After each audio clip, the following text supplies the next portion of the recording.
আজকে আমাদের আলোচনার বিষয় চৈতন্য ভাগবত ও চৈতন্য মঙ্গল, কবি ও কাব্য পরিচয়। বিগত ক্লাসে আপনারা জেনেছেন যে ষোড়শ শতাব্দীর বাঙালির জীবন ও সাধনায় চৈতন্যদেবের প্রভাব কতখানি ছিল। মধ্যযুগের অন্যতম শ্রেষ্ঠ ব্যক্তিত্ব চৈতন্যদেবকে কেন্দ্র করে বাংলা সাহিত্যের পদাবলী রচনার ধারা যেমন সমৃদ্ধ হয়ে ওঠে, তেমনি বাংলা সাহিত্যে চরিত সাহিত্যের সূত্রপাত হয় তাঁকে কেন্দ্র করে।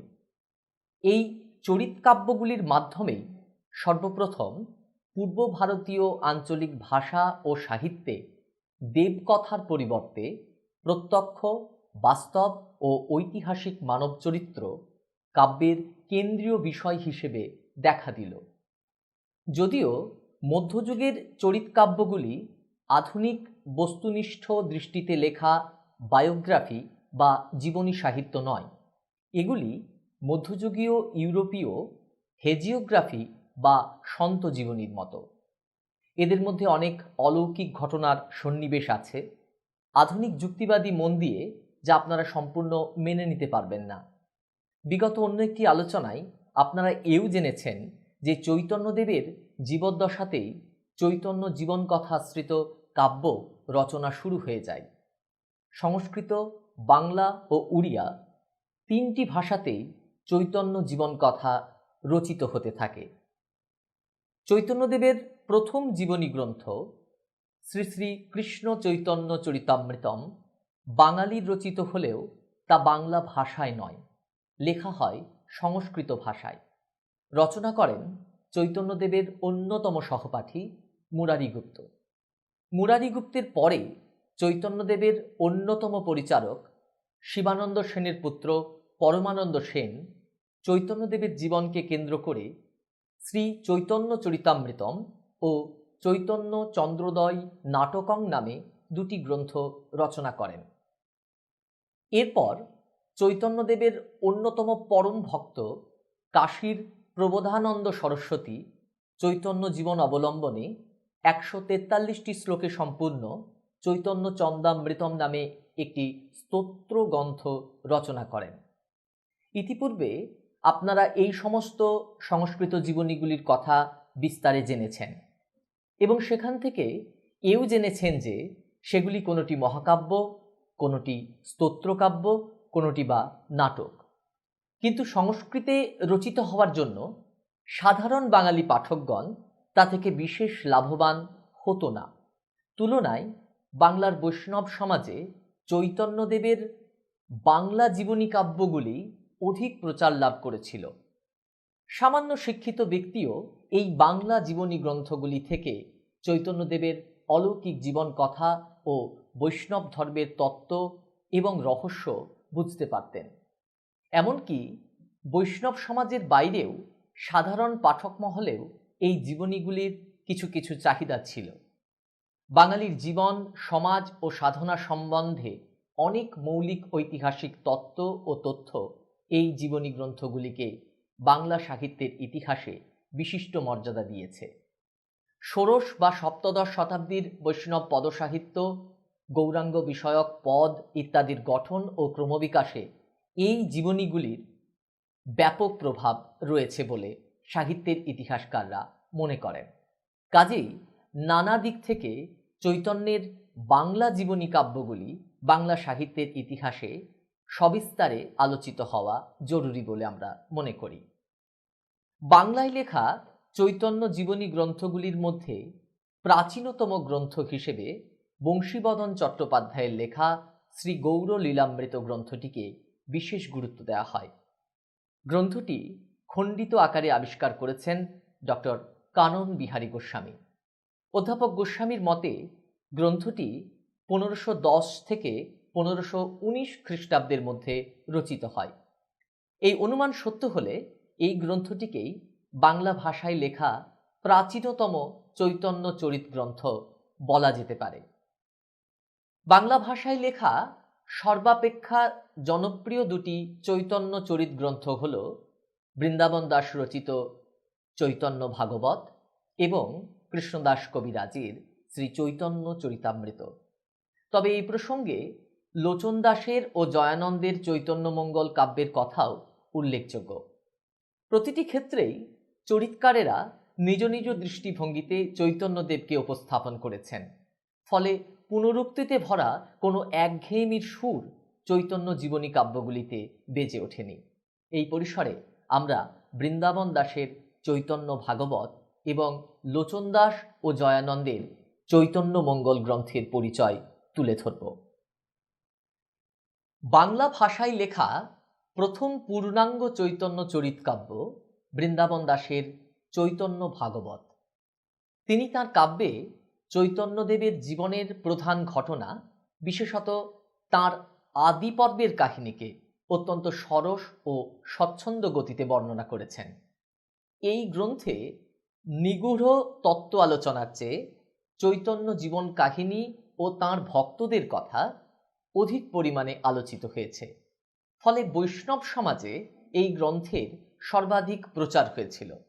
এখনও এই গ্রন্থের গৌরব ও জনপ্রিয়তা অক্ষুণ্ণ আছে।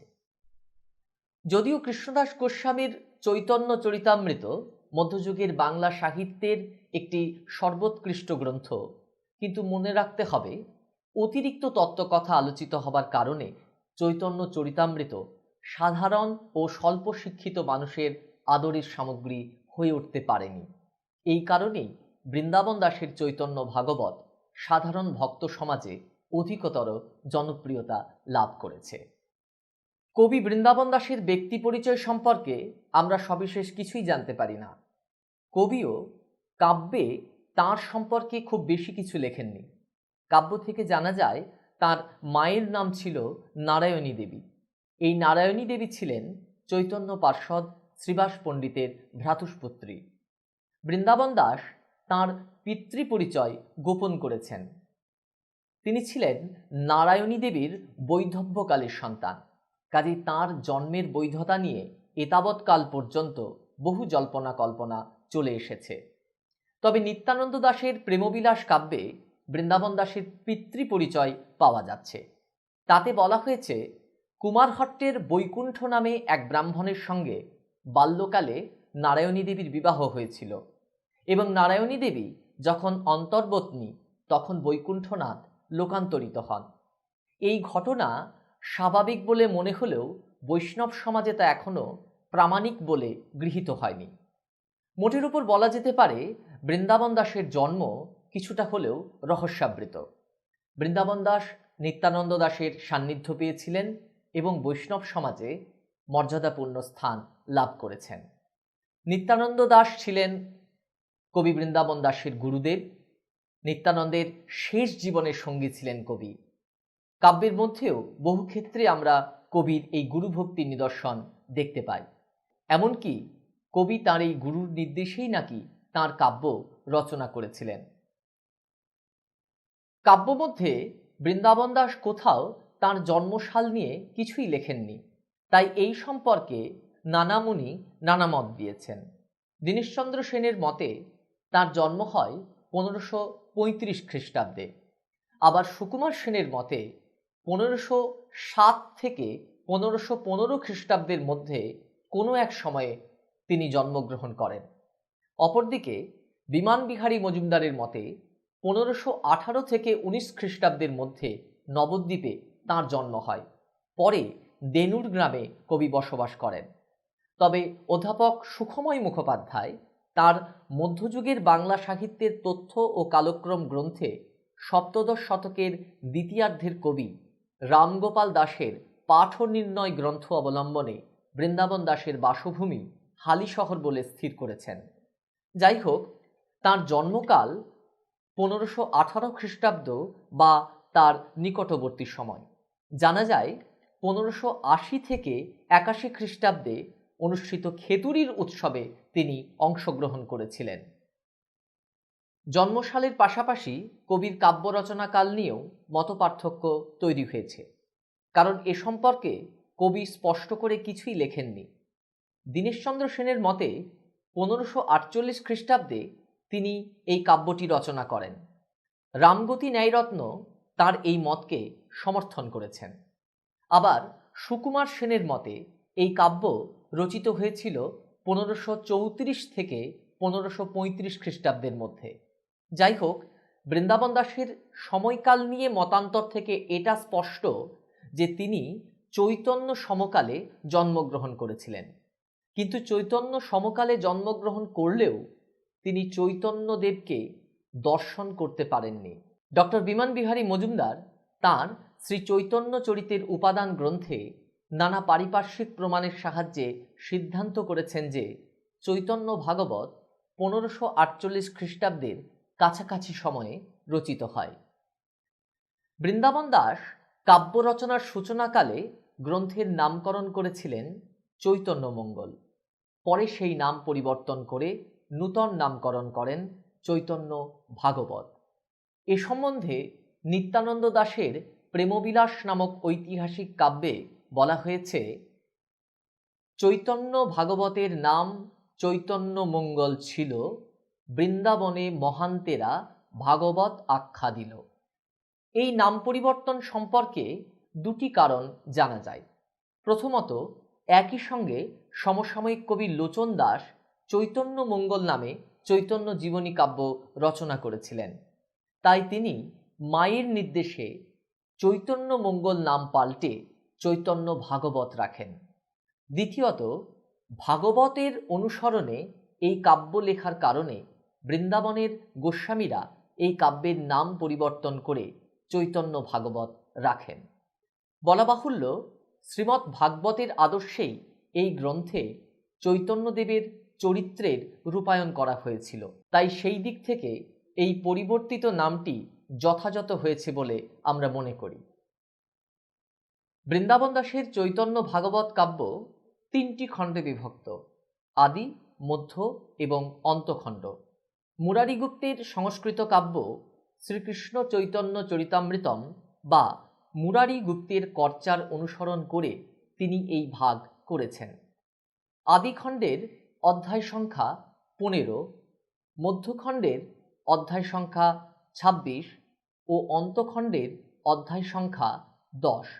মোট 51টি অধ্যায়ে এই কাব্য পরিসমাপ্ত হয়েছে। আদিখণ্ডে চৈতন্যদেবের জন্ম, শৈশব, বাল্য ও যৌবন লীলা থেকে পিতৃকৃত্য সাধনের জন্য গয়া গমন পর্যন্ত বিভিন্ন অংশের বর্ণনা আছে। অসিত কুমার বন্দ্যোপাধ্যায় তাঁর বাংলা সাহিত্যের ইতিবৃত্ত গ্রন্থের 2য় খণ্ডে এ প্রসঙ্গে লিখেছেন, এই অংশটুকু আর কোনো চৈতন্য জীবনীতে এতটা জীবন্তভাবে অঙ্কিত হয় নাই। চৈতন্য ভাগবতের মধ্যখণ্ডের মূল বিষয় গয়া থেকে ফিরে চৈতন্যদেবের ঐশী শক্তির প্রকাশ, নবদ্বীপের বৈষ্ণব সমাজের নেতৃত্ব গ্রহণ এবং কাটোয়ার কেশব ভারতীর কাছে চৈতন্যদেবের সন্ন্যাস দীক্ষা গ্রহণ।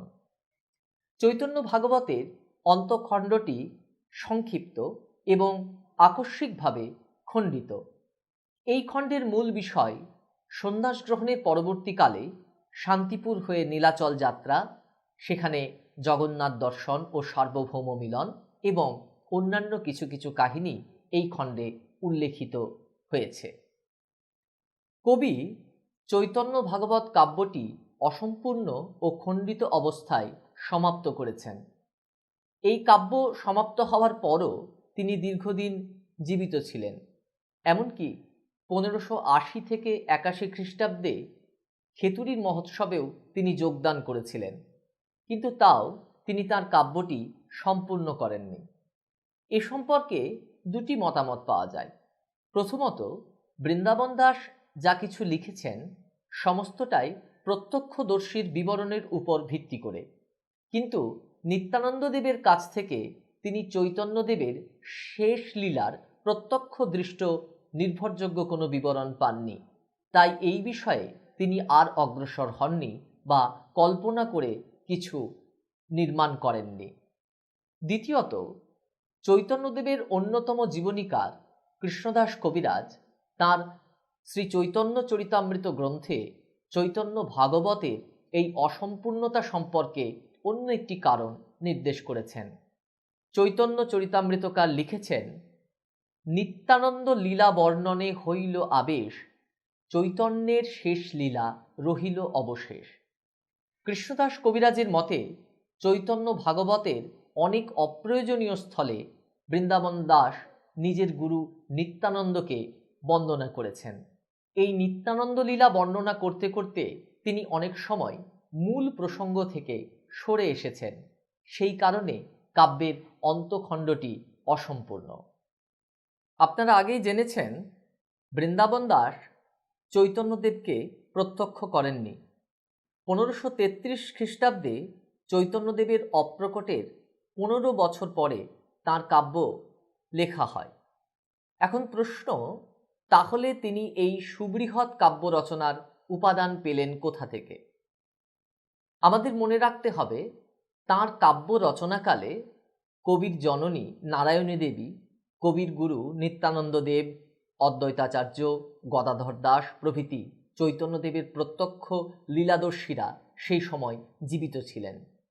বৃন্দাবন দাস তাঁদের কাছ থেকে কাব্য রচনার উপাদান সংগ্রহ করেছেন বলে এই কাব্যে বর্ণিত চৈতন্য লীলা এতখানি প্রামাণিক হিসেবে স্বীকৃত হয়েছে।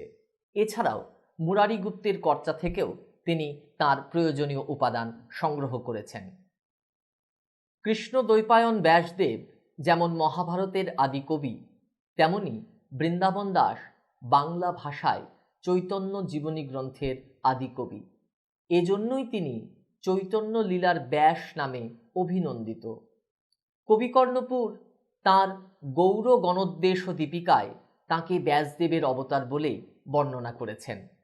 বাস্তবিকই বৃন্দাবন দাস চৈতন্য জীবনের বিপুল ঘটনাকে যেভাবে বর্ণনা করেছেন, তাতে তার কবিত্ব ও রচনা শক্তির ভূয়সী প্রশংসা করতে হয়। তাঁর কাব্য কেবল তত্ত্বজিজ্ঞাসু ও দার্শনিকের জন্য রচিত হয়নি। তাঁর কাব্যের প্রধান লক্ষ্য সাধারণ বৈষ্ণব সমাজ, অথচ কাব্যটি তত্ত্বজ্ঞের কাছেও পরম আদরণীয়। চৈতন্য জীবনকে পরিচ্ছন্ন ঘটনার মধ্যে দিয়ে সাজিয়ে কবি নিজ ভাবাদর্শ ও রুচিপ্রবণতা অনুযায়ী এই দীর্ঘ কাব্যটির রূপদান করেছেন। তবে এত বড় কাব্যে কিছু অনৈতিহাসিকতা বা ক্রমভঙ্গ দোষ থাকতেই পারে, এবং সেই দোষ কয়েকটি ক্ষেত্রে পরিলক্ষিত হয়। যেমন, কবি চৈতন্যদেবের উৎকল লীলা অতি সংক্ষেপে বর্ণনা করেছেন, ফলে চৈতন্যদেবের জীবনের শেষাংশের অনেক মূল্যবান তথ্য বাদ পড়েছে। আসলে তিনি ছিলেন অত্যন্ত তথ্যনিষ্ঠ কবি। চৈতন্যদেবের শেষ জীবনের নির্ভরযোগ্য তথ্য সংগ্রহ করতে পারেননি বলেই তাঁর গ্রন্থের অন্তখণ্ডটি একটি অপূর্ণ খসড়া মাত্র। সে যাই হোক, স্বচ্ছন্দ বর্ণনায় কবি ছিলেন সিদ্ধহস্ত। এ বিষয়ে তিনি কৃষ্ণদাস কবিরাজের চেয়েও নিপুণ বলা যেতে পারে। তত্ত্বকথা বলার লোভ সংবরণ করে তিনি বরং বিবৃতিমূলক পাঁচালী রীতি অনুসরণ করেছিলেন।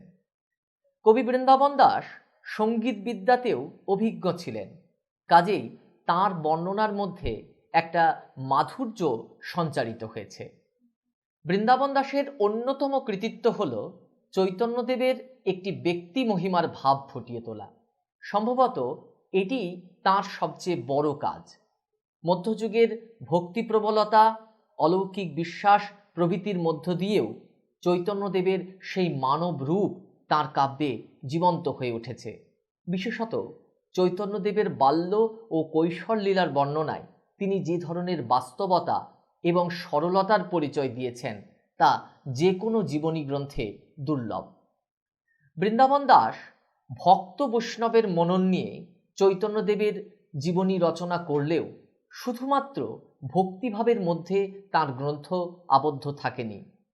ভক্তি জ্ঞাপনের পাশাপাশি তৎকালীন সমাজ, অর্থনীতি, রাষ্ট্রনীতি ও ধর্মীয় পরিবেশ পরিস্থিতির বাস্তব চিত্র অঙ্কন করেছেন কবি।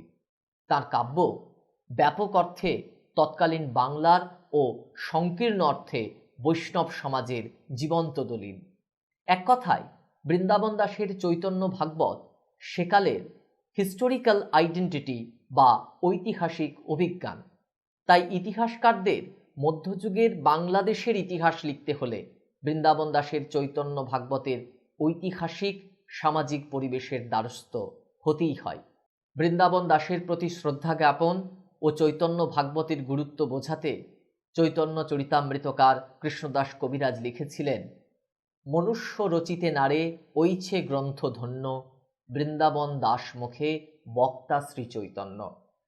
চৈতন্য ভাগবত সম্পর্কে কৃষ্ণদাস কবিরাজের প্রশংসাসূচক এই উক্তি ন্যায্য ও যথাযথ।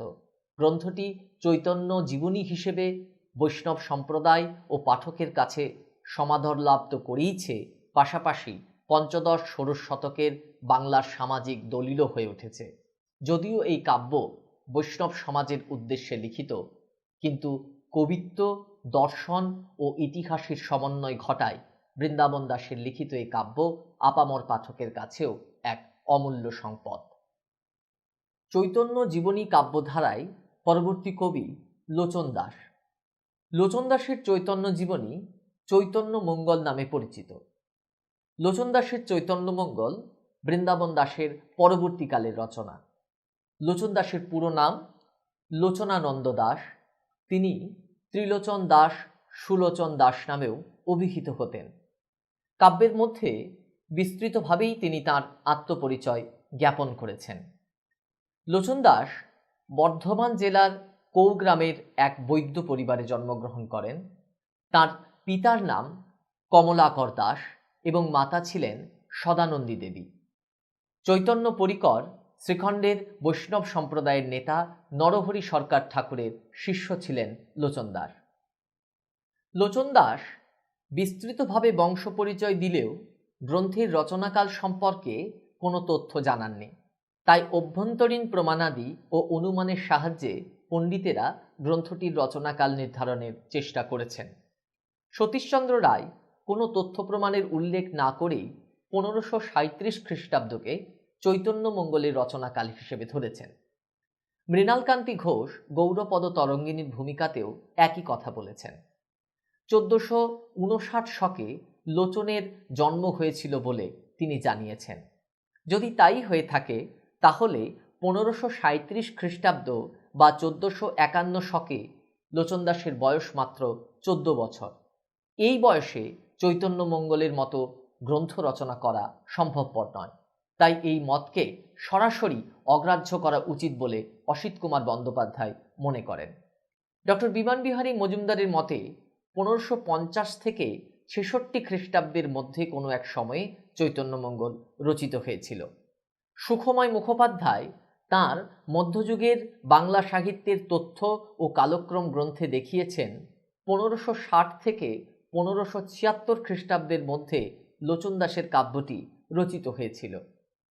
লোচন দাসের কাব্য বৃন্দাবন দাসের পরবর্তীকালের রচনা, কেননা লোচন দাসের কাব্যে বৃন্দাবন দাসের গ্রন্থের একাধিকবার উল্লেখ রয়েছে। চৈতন্যমঙ্গল রচনাকালে বৃন্দাবন দাসের কাব্য সম্ভবত অত্যন্ত জনপ্রিয় হয়ে উঠেছিল। 1538 থেকে 1550 খ্রিস্টাব্দের মধ্যে চৈতন্য ভাগবত রচিত হয়েছিল বলে সুখময় মুখোপাধ্যায় তাঁর গ্রন্থে উল্লেখ করেছেন।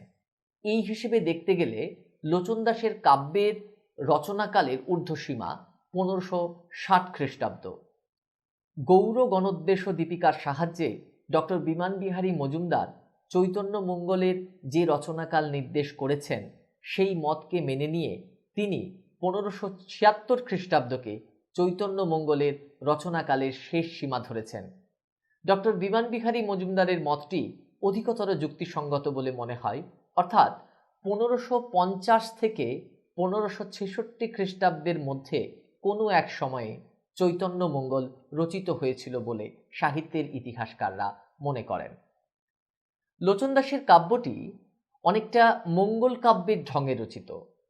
পটমঞ্জরি, কেদার, মারহাটিয়া, বিভাস, শ্রী, ধানসী, ভাটিয়ারি প্রভৃতি প্রায় 20-21টি রাগরাগিনীর উল্লেখ থেকে সহজেই অনুমান করা যায় গ্রন্থটি গান করার উদ্দেশ্যেই রচিত হয়েছিল। তাই এখানে অধ্যায় বা পরিচ্ছেদের বিভাগ নেই। লোচনদাস তাঁর কাব্যকে শুধুমাত্র 4টি খণ্ডে ভাগ করেছেন। এই 4টি খণ্ড হল সূত্রখণ্ড, আদিখণ্ড, মধ্যখণ্ড এবং শেষ খণ্ড। গ্রন্থটিতে প্রায় 11,000 ছত্র রয়েছে, যার মধ্যে সূত্রখণ্ডে রয়েছে প্রায় 1800টি ছত্র, আদিখণ্ডে রয়েছে 3300 ছত্র, মধ্যখণ্ডে রয়েছে 4300 ছত্র এবং শেষ খণ্ডে রয়েছে 1600 ছত্র। চৈতন্যমঙ্গলের সূত্রখণ্ডটি মঙ্গল কাব্যের দেবখণ্ডের আদলে রচিত। এই অংশে কবি গণেশ, হরগৌরী, সরস্বতী ও অন্যান্য দেবদেবীর পাশাপাশি গুরুজন, বৈষ্ণব এবং নিজ গুরুর বন্দনা করেছেন। সূত্রখণ্ডে স্বর্গের কাহিনী ও চৈতন্য অবতারের কারণ ব্যাখ্যা করা হয়েছে। মধ্যখণ্ডে নদিয়ার কিছু প্রসঙ্গ যেমন আছে, তেমনি নীলাচলের প্রসঙ্গও রয়েছে।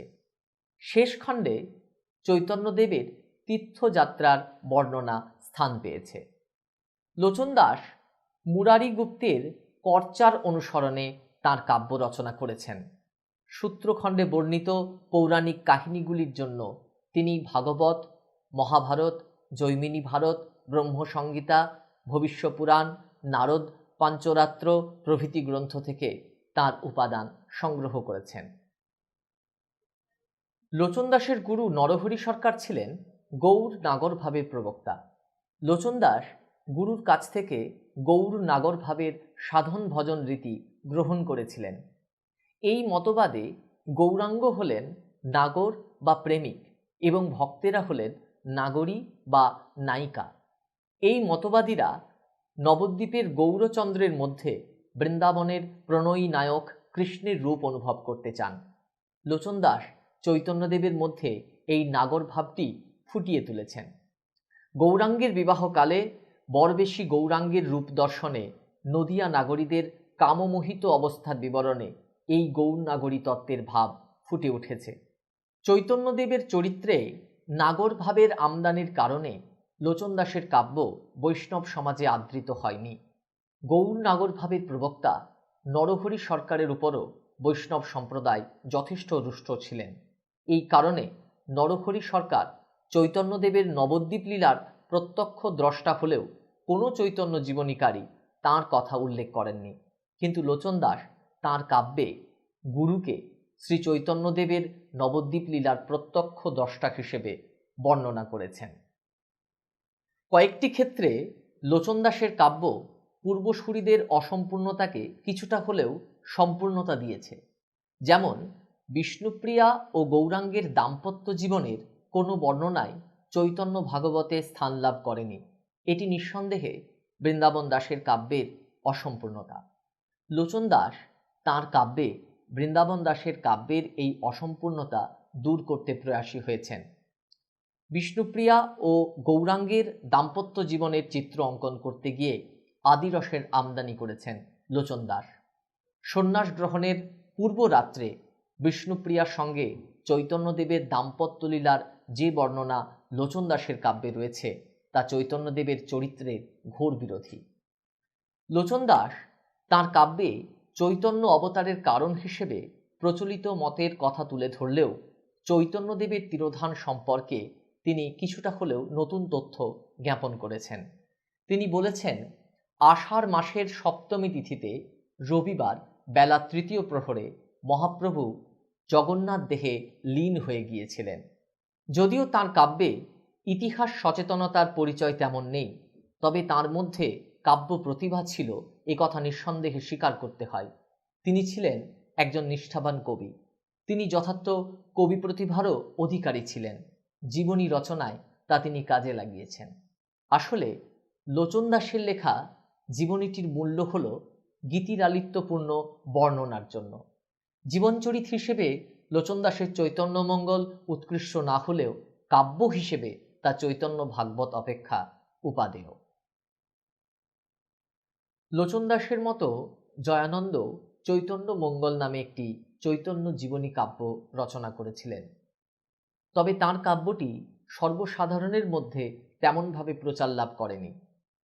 মধ্যযুগের বাংলা সাহিত্যে জয়ানন্দের যেমন কোনো পরিচয় পাওয়া যায় না, তেমনি যদুনাথ দাশের শাখা নির্ণয়ামৃত গ্রন্থ ছাড়া আর কোথাও জয়ানন্দের কাব্যের উল্লেখ মাত্র নেই। এর কারণ সম্ভবত চৈতন্য জীবনী রচনা করতে গিয়ে এমন সব তথ্য তিনি দিয়েছেন যা অন্য জীবনীকারদের রচনায় অনুপস্থিত। চমকপ্রদ ঘটনা সন্নিবেশের ফলে সমকালে তার কাব্যটি জনপ্রিয়তা অর্জন করলেও পরে কিন্তু তা কালের গর্ভে বিলীন হয়ে যায়। 1304-5 বঙ্গাব্দে বঙ্গীয় সাহিত্য পরিষদ পত্রিকায় প্রকাশিত নগেন্দ্রনাথ বসুর লেখা থেকে সর্বপ্রথম আমরা জয়ানন্দের চৈতন্য মঙ্গল সম্পর্কে জানতে পারি। চৈতন্য মঙ্গলের 2টি পুঁথি তিনি সংগ্রহ করেছিলেন। এছাড়াও ধ্রুব চরিত্র বা বৈরাগ্যখণ্ড এবং ইন্দ্রদুম্ন রাজার চরিত্র বা তীর্থখণ্ড প্রভৃতির পৌরাণিক পালার পুঁথিও পাওয়া গিয়েছিল। এই সমস্ত পুঁথি অবলম্বনে 1312 বঙ্গাব্দে নগেন্দ্রনাথ বসু ও কালিদাস নাথের সম্পাদনায় সাহিত্য পরিষদ থেকে সর্বপ্রথম জয়ানন্দের চৈতন্য মঙ্গল কাব্য প্রকাশিত হয়। জয়ানন্দ তাঁর কাব্যের সন্ন্যাসখণ্ড ও বিজয়খণ্ডে যে আত্মপরিচয় জ্ঞাপন করেছেন তা থেকে জানা যায় বর্ধমানের নিকট আমাইপুরা গ্রামে বৈশাখ মাসে শুক্লা দ্বাদশী তিথিতে বন্দ বংশে জয়ানন্দ জন্মগ্রহণ করেন। তাঁর পিতার নাম সুবুদ্ধি মিশ্র, মাতা রোদনী দেবী। জয়ানন্দের পিতা সুবুদ্ধি মিশ্র সম্ভবত চৈতন্যদেবের টোলে পড়তেন। সেই সূত্রে নীলাচল থেকে গৌড়ে ফেরার সময় চৈতন্যদেব সুবুদ্ধি মিশ্রের গৃহে আতিথ্য গ্রহণ করেছিলেন। সুবুদ্ধি মিশ্রের শিশুপুত্রের গুইয়া নাম পরিবর্তন করে চৈতন্যদেবী জয়ানন্দ নাম রাখেন। জয়ানন্দ তাঁর কাব্যে বিস্তৃত আত্মপরিচয় দিলেও নিজের জন্মসাল ও গ্রন্থ রচনাকাল সম্পর্কে কোনো তথ্য দেননি। সুকুমার সেন বলেছেন সম্ভবত 1550 থেকে 60 খ্রিস্টাব্দের মধ্যে জয়ানন্দের চৈতন্য মঙ্গল রচিত হয়েছিল।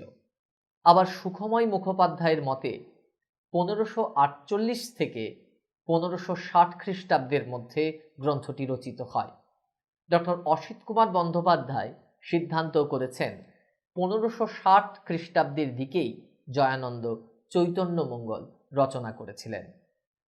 চৈতন্যদেবের অন্তরঙ্গ পার্ষদ গদাধর পণ্ডিত ছিলেন জয়ানন্দের দীক্ষাগুরু। জয়ানন্দ গদাধর পণ্ডিতের আজ্ঞায় চৈতন্য মঙ্গল রচনা করেছিলেন। কাব্যের বহু স্থানে তিনি গদাধর পণ্ডিতের প্রতি শ্রদ্ধা জ্ঞাপন করেছেন। এছাড়াও নিত্যানন্দ দেবের পুত্র বীরভদ্র ও নিত্যানন্দের শিষ্য অভিরাম গোস্বামীর প্রতিও তিনি সম্মান প্রদর্শন করেছেন। লোচন দাসের কাব্যের মতো জয়ানন্দের কাব্যেও মঙ্গল কাব্যের আদল পরিলক্ষিত হয়। মঙ্গল কাব্যের মতো এই কাব্যটিতেও দেবদেবীর বন্দনা, স্বপ্ন দর্শন, নারীগণের প্রতিনিন্দা, রন্ধনের বর্ণনা, নৌকা যাত্রার প্রসঙ্গ ও বারোমাসা প্রভৃতি রয়েছে। মঙ্গল কাব্যের রীতি অনুযায়ী প্রথমে গণেশ ও শিবের বন্দনাও করা হয়েছে। এই কাব্যটিও সম্ভবত পালাগান হিসেবে গাওয়ার জন্য রচিত হয়েছিল। একাধিক রাগরাগিণীরও উল্লেখ এই কাব্যে রয়েছে। গ্রন্থটিতে মোট 13,500 ছত্র রয়েছে। ছোট বড় মোট 9টি খণ্ডে এই কাব্যটি বিভক্ত।